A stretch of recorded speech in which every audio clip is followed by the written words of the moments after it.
Have you ever taken a close look at the world around you? Have you ever looked in the dirt, seen all the bugs?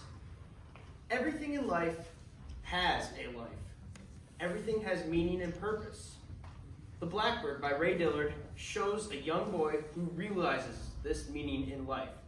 The Blackbird by Ray Dillard.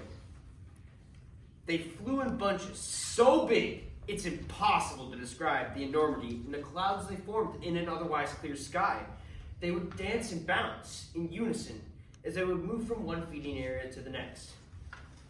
And as they did, you could see the light change as they would suddenly shift directions. How could they do that so quickly all together without losing a single bird in its place? Their wings made a whooshing sound as they pushed their way through the air, and you could hear them rhythmically lope and paddle their wings, preserving their position in the multitude.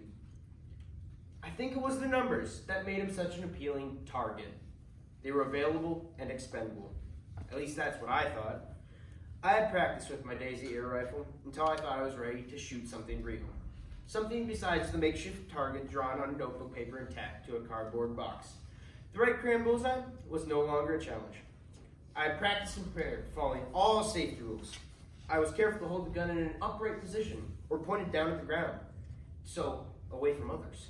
I didn't even shoot at tin buildings or even tin cans for fear that one would ricochet and hit me in the eye. I was ready. I remembered the day I saw the Blackbird perched on the highline behind the house. It was strange that he was alone. There was safety in numbers. But today, there was no friends to warn him of my intent, and I was silent and unseen. I took my time. I studied his movement as the line wavered ever so slightly in the wind. I took aim slowly. I was careful to place the front post of the sight high enough to allow the pull of gravity. 25 yards was a makeable shot.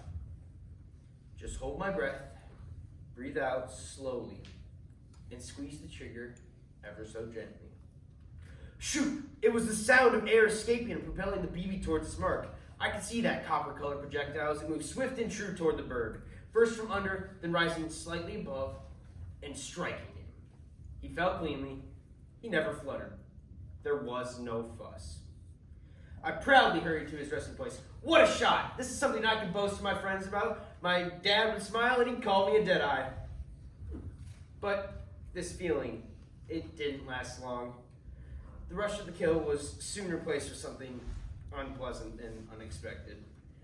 There was an emptiness I had not experienced while shooting paper targets. The bird was lifeless now, and upon close inspection, I saw blood. But there was more. I had never seen a blackbird up this close before. He was beautiful. I dropped my knees and laid the gun on the ground beside me. The blackened oil steel of that rifle was once alluring, but paled in comparison to the beauty of this blackbird. As I lifted him, I found him to be otherwise slight. Surely this was not essential to flight. The red of his wing patch was most vivid, and the colors of his feathers were iridescent and shimmered in the sunlight. As I inspected him, how unfair it all seemed now. He had offered nothing but beauty and song. God placed him here for that purpose, and I had taken him away. I was crying now and shameful. What right did I have to do such a thing? I cradled him gently in my hands and did the only thing I could. I needed comfort and understanding in large doses. I ran inside the house to where my mother was in the kitchen. I managed to muffle through tears. Look what I have done!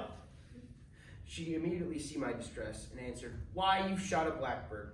Crying, I said, Mama, he's so pretty. God made him and I killed him. Oh, what have I done? I then began to sob uncontrollably. She knew what to do. Raising 5 boys, she had become artful at caressing and consoling the boy, while building the character of the man he'd one day become. God made this bird just for you, honey. He wanted you to see how beautiful even the smallest creature on earth was. We admired him together, and we went to bury him under the big mesquite in the back of the house.